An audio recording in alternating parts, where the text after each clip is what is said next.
My millionaire husband tried to bring another woman into our honeymoon suite and instantly regretted it. Before we dive in, tell us in the comments which city you are watching from. And do not forget to rate this story from 0 to 10 at the end. Now, let us continue.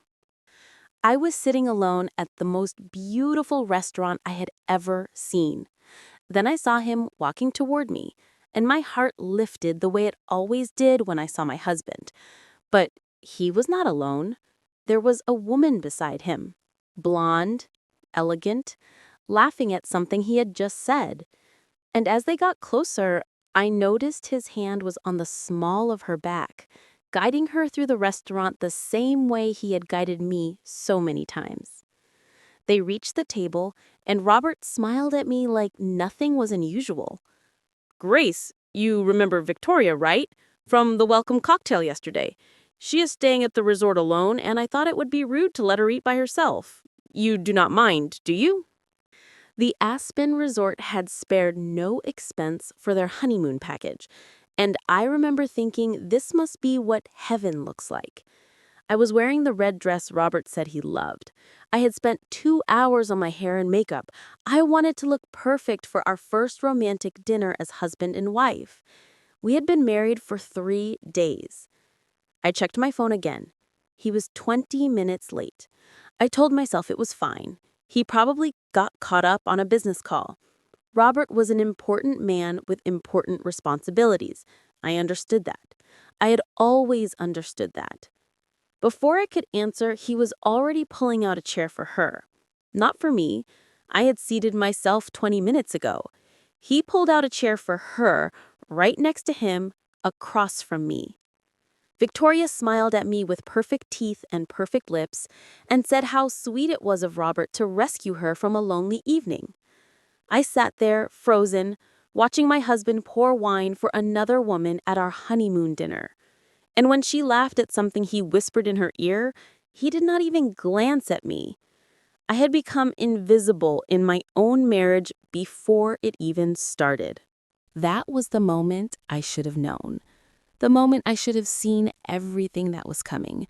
But I told myself I was being paranoid, insecure, dramatic. I wish I had trusted my instincts that night. It would have saved me months of pain. But maybe some lessons can only be learned the hard way. To understand how I ended up at that table, watching my husband flirt with another woman on our honeymoon, you need to understand where I came from. I grew up in Nashville, Tennessee, in a small house with a big family. My father was a pastor at a local church, the kind of man who knew every member of his congregation by name and visited them when they were sick. My mother taught third grade at the public school down the street, and she had this way of making every child feel special, feel seen. We did not have much money. I remember wearing my older cousin's hand-me-downs and thinking nothing of it. I remember my parents choosing between fixing the car and taking a family vacation, and vacation always losing. I remember learning early that some things cost money and some things do not, and the things that do not are usually the ones that matter. But we had something better than wealth. We had dinner together every night, all of us, around a table that was too small, elbows bumping, everyone talking over each other. We had Sunday mornings singing hymns in a church where everyone knew my name. We had a kind of love that did not need to be performed for anyone, that did not require an audience or validation. My parents taught me that character mattered more than wealth, that kindness was more valuable than status, that real love was patient and humble and did not keep score. They showed me what a good marriage looked like, not perfect, but honest. My father still opened doors for my mother after 30 years. My mother still laughed at his terrible jokes. I believed them. I believed that if I was a good person, if I worked hard and treated people right, I would find the kind of love they had. I still believe that. I just learned that some people are very good at pretending to offer it. I worked hard in school, earned a scholarship to the University of Tennessee, and graduated with a degree in interior design. I moved to Austin, Texas for a job at a small but respected design firm.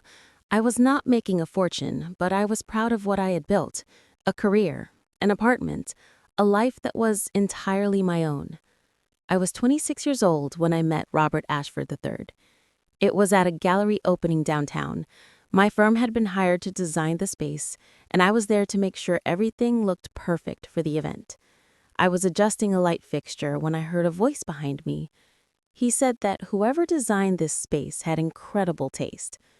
I turned around and saw him for the first time. Dark hair, gray eyes, a smile that made me feel like I was the only person in the room. He was wearing a suit that probably cost more than my monthly rent. I told him thank you and that I was the designer. His eyebrows rose in surprise and something shifted in his expression. He looked at me differently after that, like I had become interesting to him. We talked for an hour that night. He asked about my work, my inspirations, my dreams. He listened like every word I said mattered. When he asked for my number, I gave it to him without hesitation. Looking back, I wonder if that was the beginning of the performance, if he had already identified me as someone who would be easy to impress, someone who was not used to being pursued by men like him.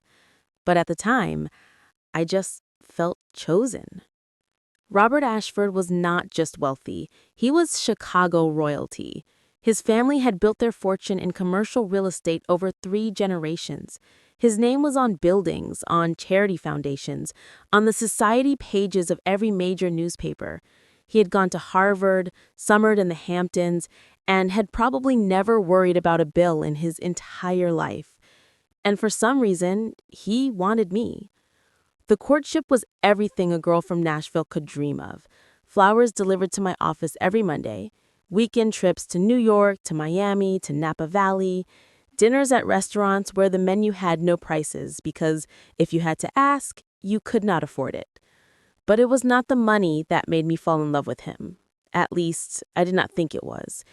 It was the way he looked at me, like I was the answer to a question he had been asking his whole life. He told me I was different from the women in his world, that I was real in a way they were not, that with me, he could finally be himself.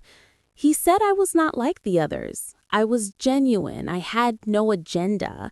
I was not trying to impress anyone or climb any ladder. He said I was exactly what he had been looking for. I believed him. His family was harder to win over.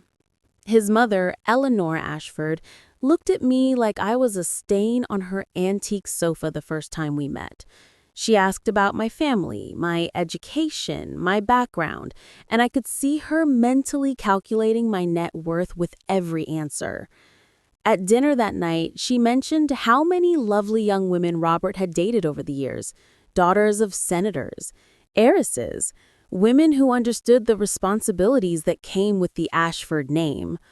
Robert squeezed my hand under the table and later told me not to worry about his mother. He said she would come around eventually. What mattered was that he loved me.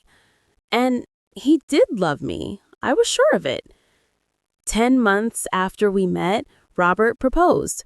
We were standing on a rooftop terrace overlooking Central Park, the Manhattan skyline glittering around us.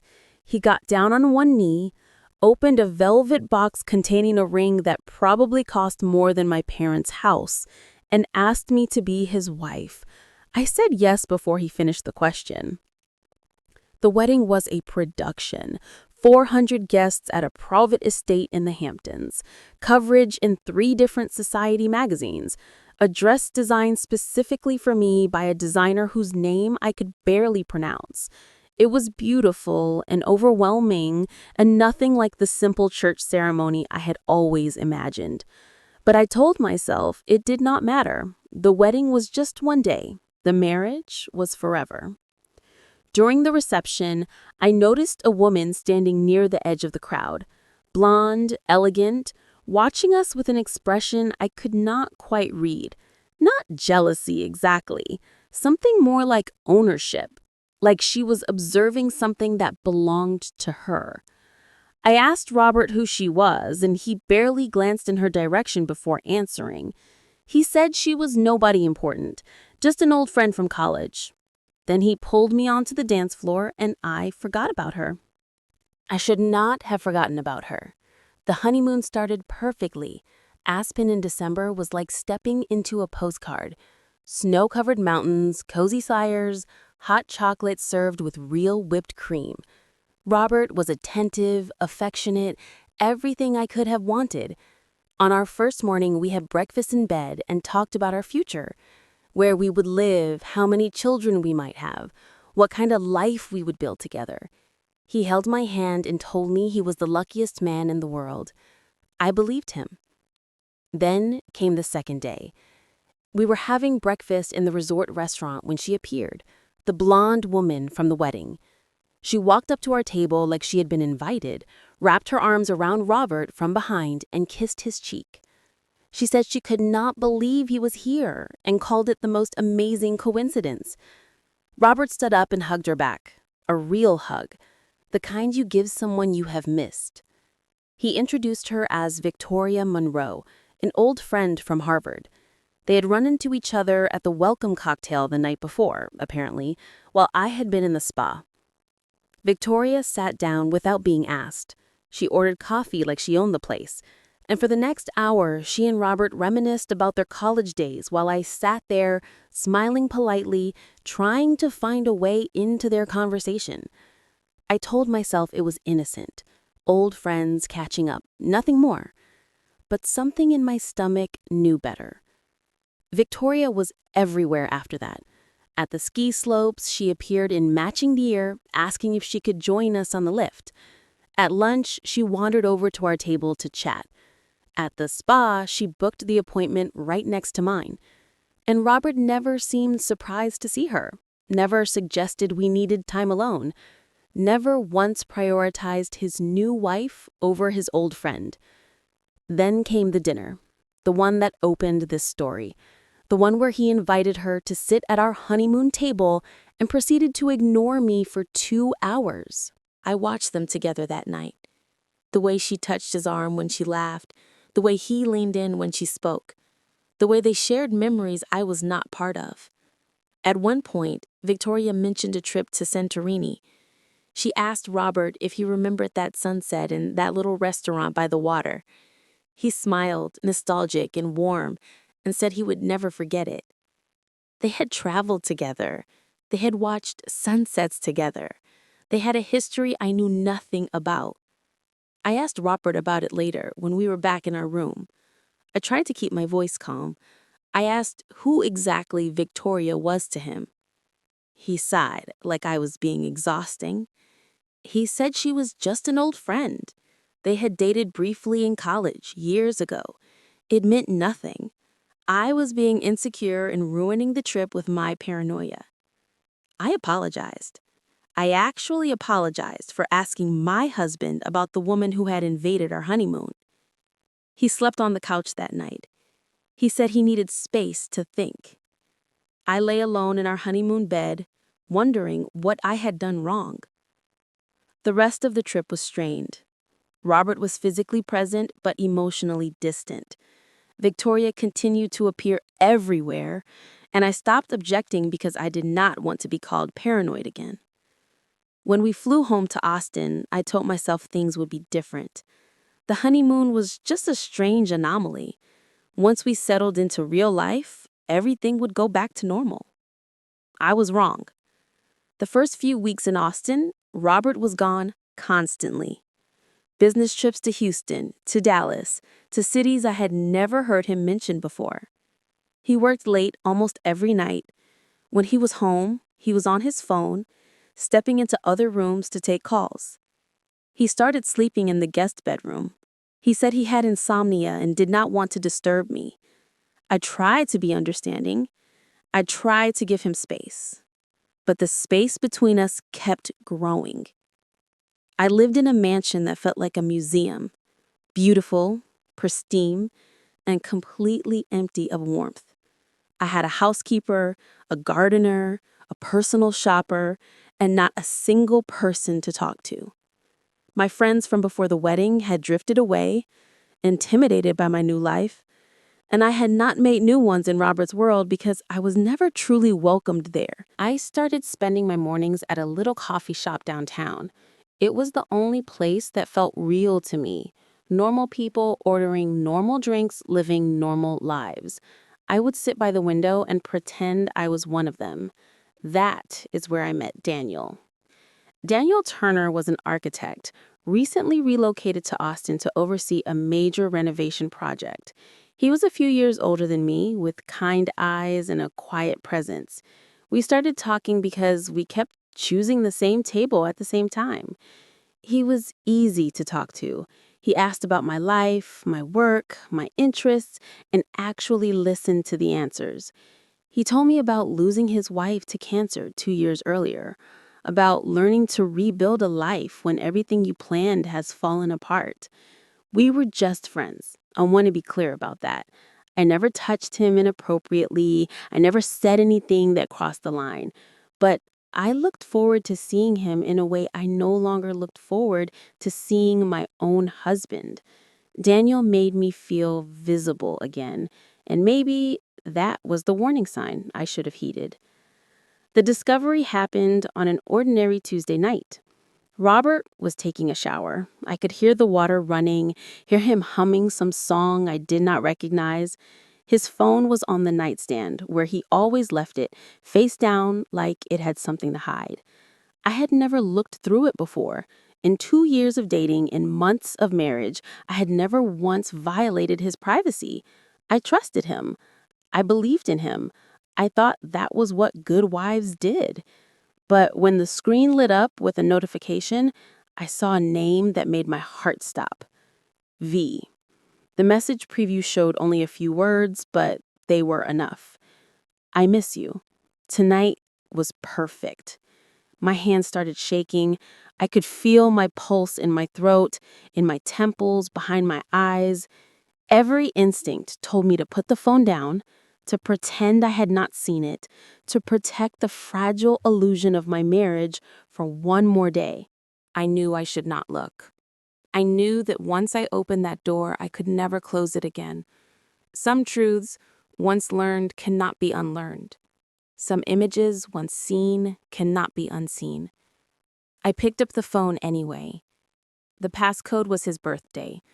He had never thought to change it. Maybe he never thought I would look. Maybe he did not care enough to hide it properly. What I found was not a single message. It was months of conversation, hundreds of texts spanning from before our wedding to that very day. A parallel relationship running alongside our marriage like a shadow.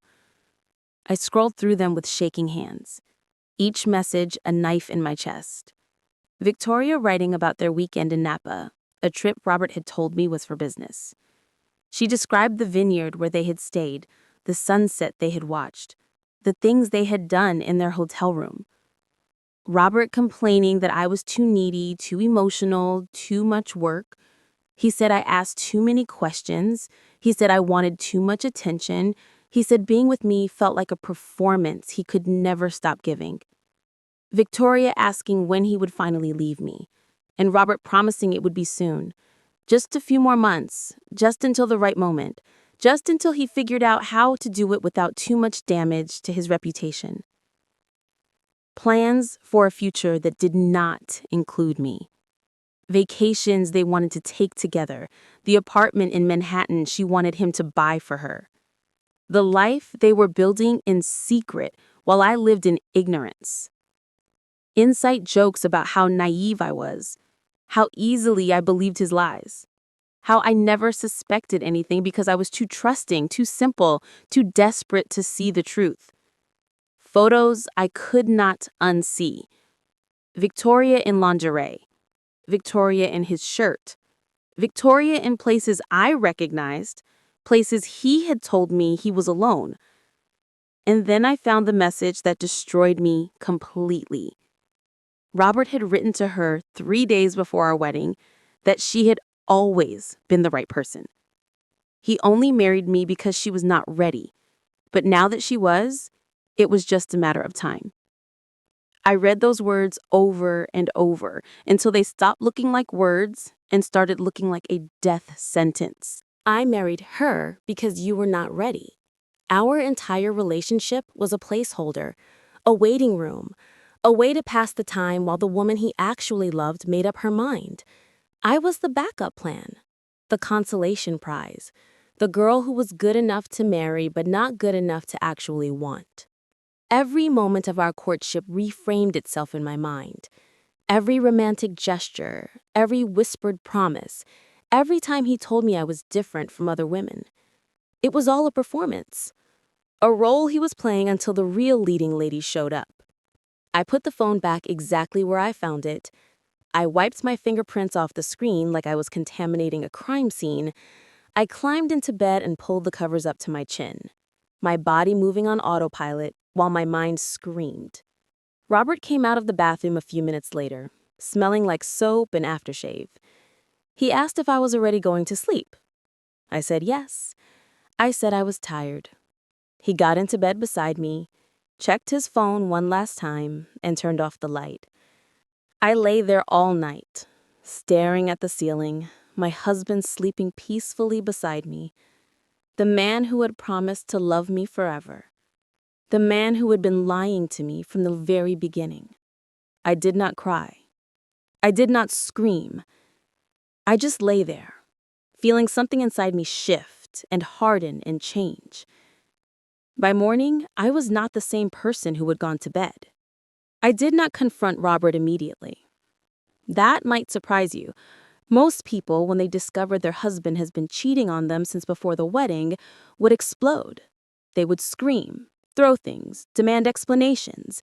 They would let the rage consume them. But I had spent so many months feeling powerless, feeling invisible, feeling like I had no control over my own life. I was not going to give him the satisfaction of watching me fall apart.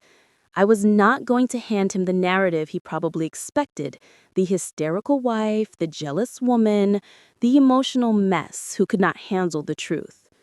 No, I was going to be strategic. For the first time in our relationship, I was going to be the one holding the cards. I needed time to think, time to plan, time to understand exactly what I wanted to do with the truth I now possessed. Time to grieve privately for the marriage I thought I had, before I publicly ended the marriage I actually had. So, I pretended. For 2 weeks, I played the role of the oblivious wife. I smiled when he came home. I asked about his day. I kissed his cheek when he left for work. I did not flinch when he lied about where he'd been, even though every lie felt like sandpaper on my skin. It was the hardest performance of my life. Every morning I woke up next to him and had to pretend I did not know. Every evening I sat across from him at dinner and had to swallow my rage along with my food. Every night I lay in the darkness, listening to him breathe, wondering how I had ever trusted this man with my heart. But I did it. I played the part perfectly. And I watched him, really watched him for the first time. Not through the lens of love, not through the filter of hope, but with clear eyes and a cold heart. I saw how he checked his phone constantly, angling the screen away from me. I saw how he smiled at messages that were not from me. I saw how he invented excuses to leave the room, to leave the house, to leave our marriage while technically still being in it. I had been so desperate to believe in our love story that I had ignored every sign that it was fiction. During those 2 weeks, I also saw a lawyer. Her name was Catherine Price, and she had been recommended by a friend from my old life in Nashville. Catherine's office was nothing like what I expected. No mahogany desks or leather chairs. Just a clean, bright space in a modest building downtown. She was in her 50s with silver hair and reading glasses, and she looked at me with direct compassion. When I told her what I had found, she nodded, like she had heard it 1,000 times before. She told me that men like Robert think they are untouchable. They think money and status protect them from consequences. But the law does not care about your net worth, she said. Texas is a community property state. I was entitled to half of everything acquired during the marriage. She advised me to document everything, save copies of the messages, note his absences, his lies, his behavior, build a case. I went home that night and did exactly that. I waited until Robert was asleep, then spent 3 hours screenshotting every message, every photo, every piece of evidence on his phone. I emailed them to a new address he did not know about. Then I started my journal. Every lie, every night he did not come home, every time he said he loved me while planning a future with someone else. I also continued meeting Daniel at the coffee shop, not every day, but often enough. He noticed something had changed in me. He asked if I was okay, and I told him I was figuring some things out. He did not push. He just said he was there if I needed to talk. That kindness saved me during those weeks. Knowing there was at least one person who saw me as a human being and not as an accessory. Eventually, Robert noticed that I had changed too. I was less available emotionally, less eager to please, less willing to accept his excuses without question. One night, he came home early and found me reading on the couch instead of waiting anxiously for his return. He asked what was going on with me lately. He said I seemed distant. The irony was so thick, I almost laughed. My husband, who had been emotionally absent for months, who had a girlfriend on the side, was concerned that I seemed distant. I told him I had been doing a lot of thinking about our marriage, about what I wanted, about what I deserved. Something flickered in his eyes. Fear, maybe, or calculation. He sat down beside me and took my hand. He said he knew he had been distracted lately. Work had been crazy, but he wanted to do better. He wanted us to be better. Maybe we could take a trip somewhere, just the two of us, reconnect. A month ago, I would have melted. I would have forgiven everything for the promise of his attention. Now I just felt tired. I told him that sounded nice and that we should talk about it later. Then I went to bed. The next morning, everything exploded. Robert stormed into the kitchen while I was having coffee. His face was red, his jaw tight. He threw his phone on the counter like it had personally offended him. He demanded to know who Daniel was. My stomach dropped, but I kept my expression neutral. I had become good at that over the past few weeks. Hiding, pretending, playing the role he expected. I asked what he was talking about. He said someone had seen me at a coffee shop with a man, sitting close, laughing together, looking intimate. He said the whole neighborhood was probably talking about it. He asked if I had any idea how that made him look. Not how it made me feel, how it made him look. He asked if I was having an affair. His voice was sharp, accusatory, righteous, like he was the wronged party, like he had any right to demand fidelity from me. The accusation was so absurd, so hypocritical, that I actually laughed.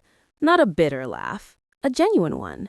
The laugh of someone who has finally seen the full picture, who has been walking through a haunted house in the dark and someone finally turned on the lights.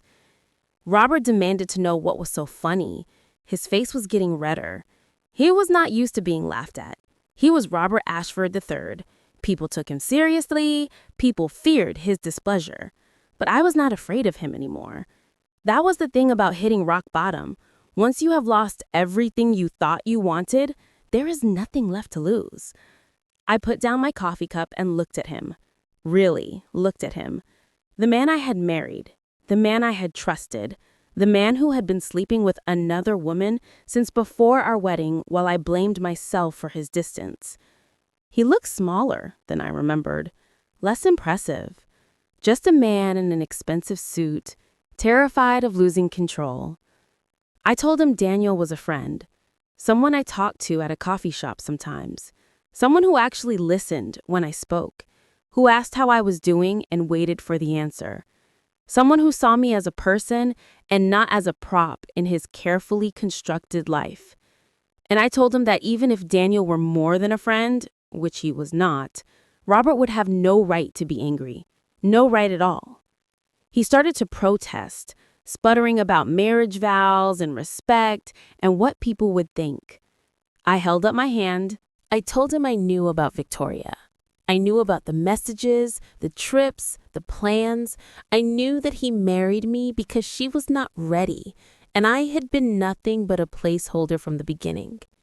The color drained from his face. For a moment, he was completely silent. I had never seen Robert Ashford speechless before. Then he tried to recover. He said I was misunderstanding. Victoria was just a friend. Those messages were taken out of context. He loved me. He chose me. I shook my head. I told him not to insult me by lying again. I had read everything, every message, every plan, every cruel thing he said about me to the woman he actually wanted. Robert changed tactics. He became apologetic, desperate.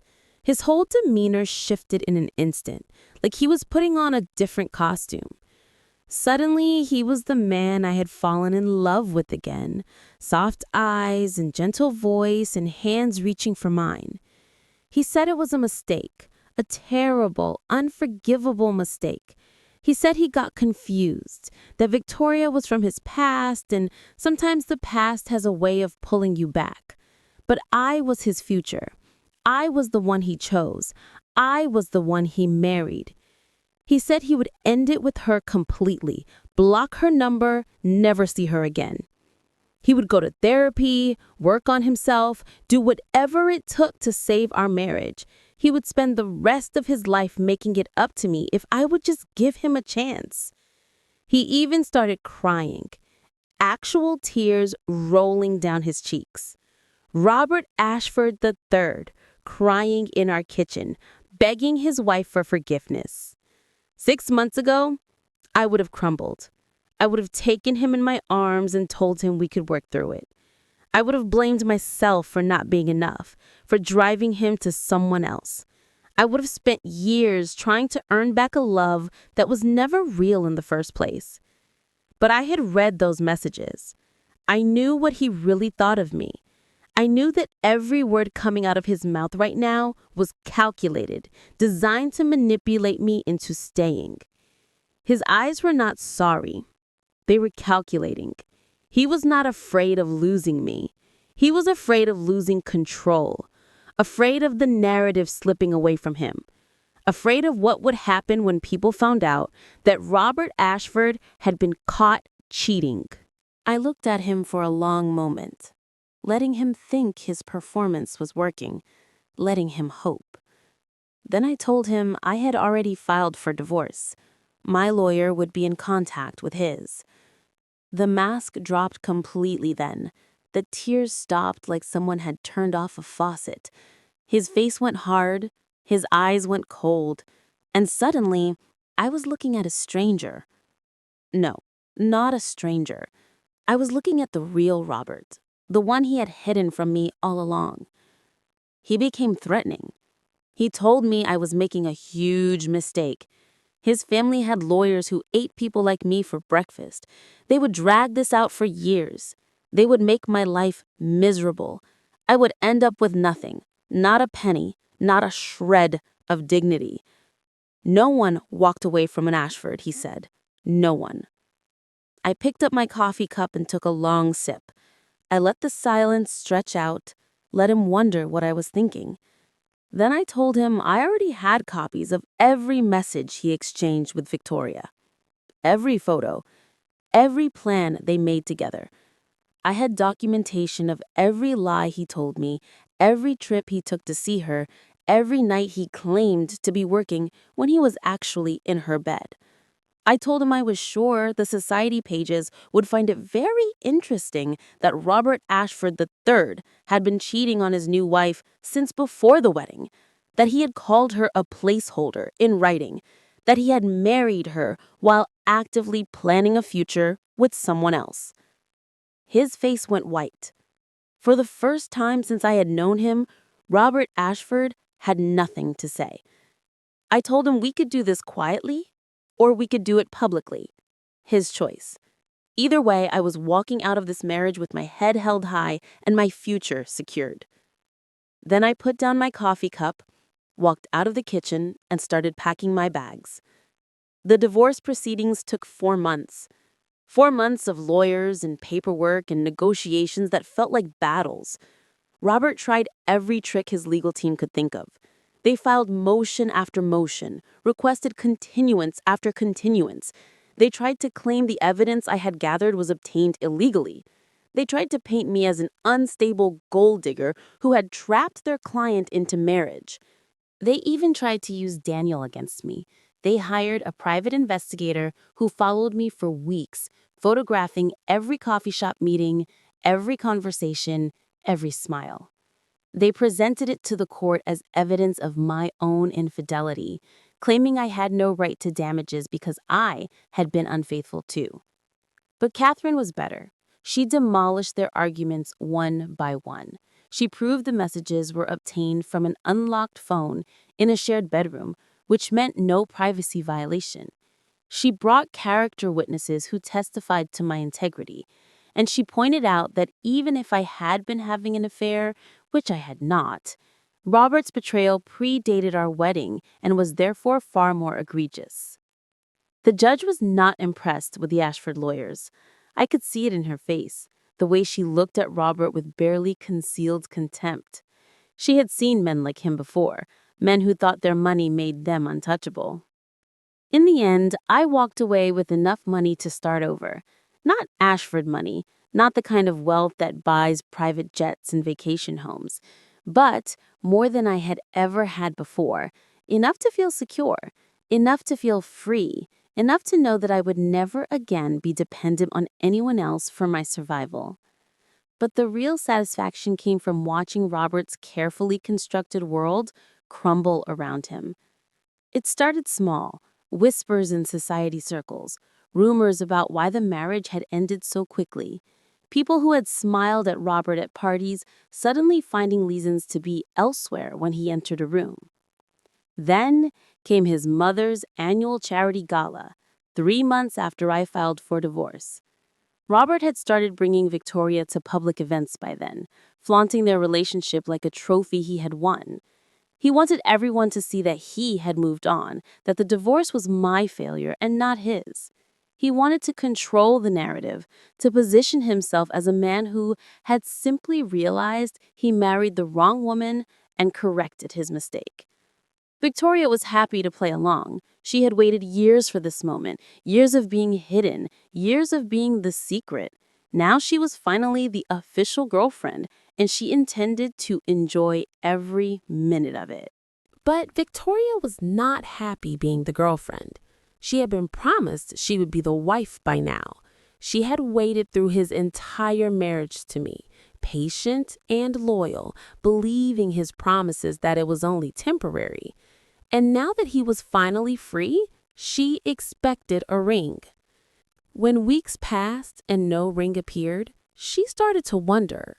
When months passed, she started to worry.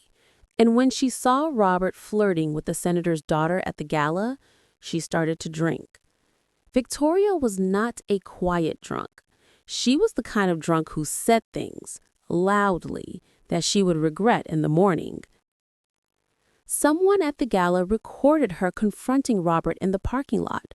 The video was shaky, taken from a distance, but the audio was clear enough.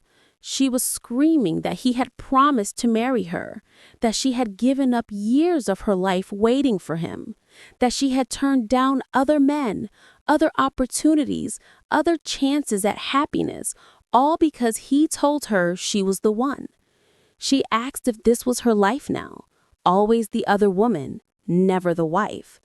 Was she just going to wait forever while he moved from one placeholder to another? Robert tried to quiet her down, grabbing her arm, hissing at her to lower her voice. But it was too late. A crowd had gathered. Phones were out. The damage was done. The video was uploaded to social media within the hour. By morning, it had 100,000 views. By the end of the week, it had over 1 million. The comments were brutal. People called Robert a cheater, a fraud, a narcissist who used women like tissues. Someone dug up the announcement of our wedding and posted it alongside the video, pointing out that he had been cheating before we even said our vows. The phrase placeholder wife started trending. Robert Ashford became the face of a type of man that everyone recognized and despised. The Ashford family tried damage control. They hired a crisis management firm. They released carefully worded statements. They made donations to women's charities. But the story had taken on a life of its own. And then Victoria made it worse. Furious at being embarrassed publicly, she gave an interview to a tabloid. She told them everything, the years of secret meetings. The trips disguised as business. The messages where he called me a placeholder. I did not have to destroy him. He and Victoria did it themselves. The fallout was significant. Not financially. The Ashfords were too rich to be truly hurt by scandal. They had weathered storms before and would weather storms again. Money has a way of insulating people from consequences. But socially, Robert became a pariah. The friends who had laughed at his jokes and accepted his invitations suddenly had scheduling conflicts. The business partners who had been eager to work with the Ashford name started finding reasons to delay. The women who had once vied for his attention looked at him with contempt. His mother, Eleanor, was forced to issue a public apology for her son's behavior. The same woman who had looked at me like I was beneath her, who had treated me like an unwelcome guest, had to stand in front of cameras and express regret. I watched that press conference from my parents' living room in Nashville. My mother held my hand while Eleanor stumbled through her statement. She did not mention me by name. She did not apologize to me directly. But I did not need her apology. I had something better. I had my freedom. And Robert had his consequences. I heard through mutual acquaintances that he started drinking heavily after the scandal, that he went through meaningless relationships with women who did not know him, that he told people the divorce was the biggest mistake of his life. Victoria left him, of course. When she realized he would never commit to her, she walked away. I heard she moved to California and tried to start over. I hope she found peace. I hope she learned from her mistakes. As for Robert, he became a cautionary tale. The man who had everything and threw it away. The man who thought he was untouchable and learned he was not. I do not hate him anymore. I did for a while. But hate takes energy, and I had better things to do with my life than spend it focused on Robert Ashford. So I let him go. Not forgave him. What he did was unforgivable. But I released him from my mind and my future. He became a chapter in my story, not the whole book. And I started writing new chapters. I moved back to Nashville for a while. I needed to be somewhere that felt like home. Somewhere that remembered who I was before Robert Ashford tried to remake me in his image. My parents welcomed me without judgment, the way they always had. They did not ask questions I was not ready to answer. They did not offer opinions I had not requested. They just opened their door and let me heal in my own time. My mother made my favorite meals, the ones I had grown up eating: chicken and dumplings on Sunday, peach cobbler for dessert. Simple food, made with love, shared at a table where everyone actually wanted to be there. My father sat with me on the porch in the evenings, watching the sunset over the hills.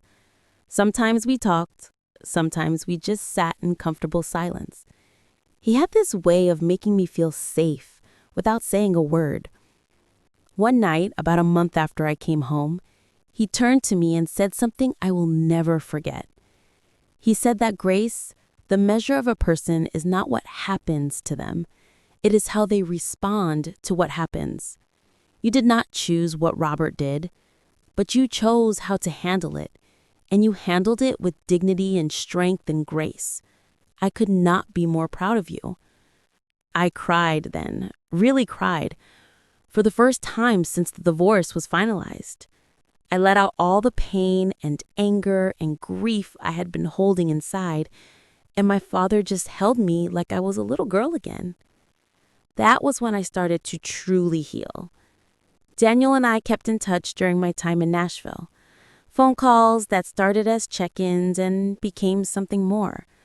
Hours spent talking about everything and nothing. His voice became the thing I looked forward to most at the end of each day. He drove down to Nashville for a weekend, about 3 months after I moved back. We spent it walking through the city, visiting places from my childhood, sharing stories about who we used to be and who we wanted to become. There was no pressure between us, no expectation, no rushing toward anything. Just two people who had both lost something important and were learning to hope again.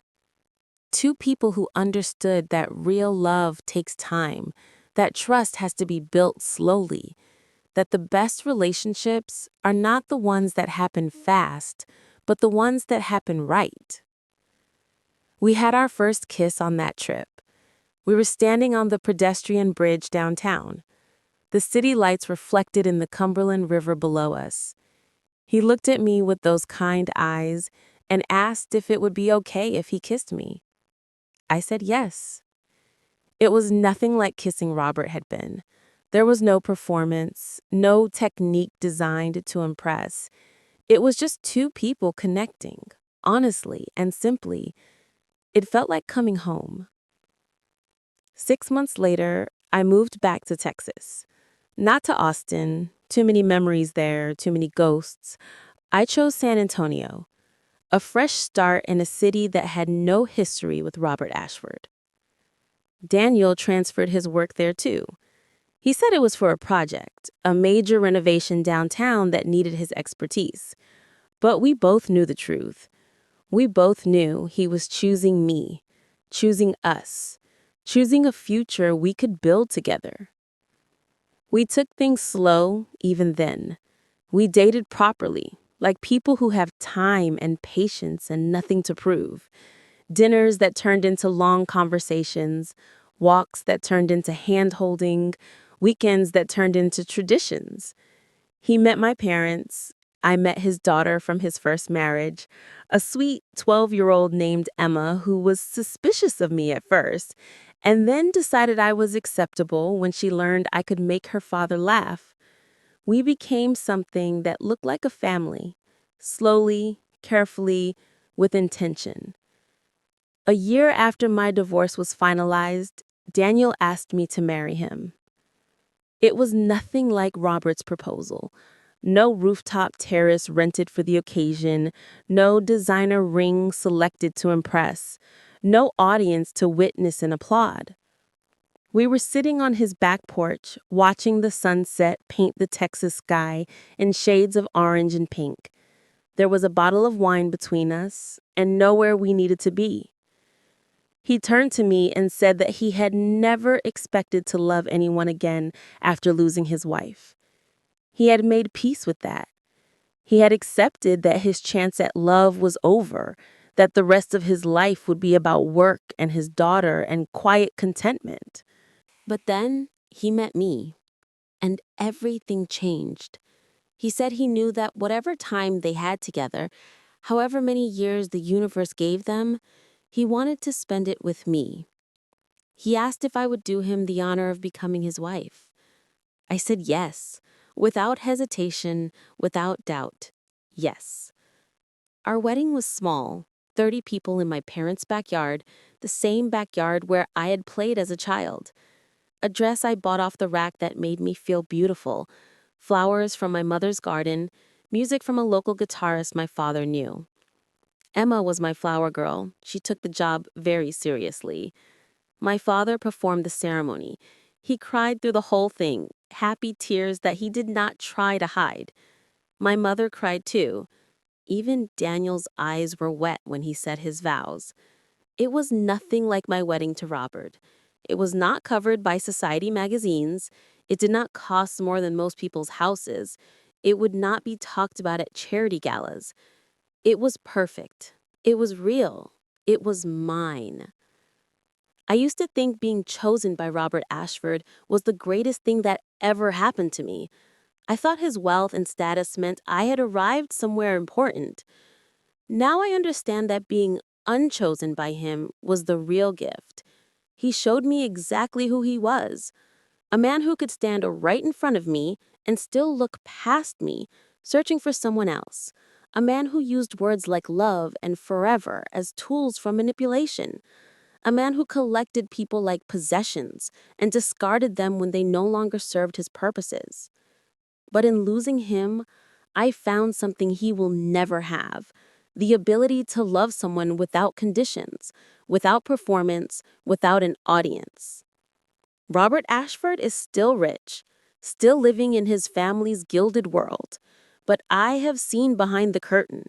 I know that all that wealth cannot buy the one thing that matters most: someone who truly sees you. Someone who chooses you not because you are useful, not because the timing is convenient, but because you are you. Because your laugh makes them smile. Because waking up next to you is the best part of their day. I have that now. I have Daniel, who looks at me like I am the most interesting person in any room. Who notices when I am tired and brings me tea without being asked. Who still gives me butterflies after all this time. I have a life built on truth instead of pretense. I have peace in my home and joy in my heart. I have Sunday dinners with my parents and lazy mornings with my husband, and the quiet certainty that I am exactly where I am supposed to be. And Robert has his money, his empty mansion, and the knowledge that everyone who matters knows exactly who he really is. The universe does not punish people with lightning bolts. It punishes them with mirrors, forcing them to see exactly who they have become. Robert got his mirror that night at the gala, and I hope, for his sake, he did not look away. But I suspect he did. Men like him usually do. As for me, I stopped looking back a long time ago. The only direction that matters now is forward, toward the life I have built, toward the love I have found, toward the woman I have become. And the view from here is beautiful. My father always said that God writes straight with crooked lines, that sometimes the worst things that happen to us are actually the best things in disguise. Robert Ashford thought he was using me. He thought I was just a placeholder. He was wrong. I was not his placeholder. I was his mirror. And when he looks at his life now, I hope he remembers that. I hope he remembers me. Don't forget to subscribe to the channel for more stories. See you next time.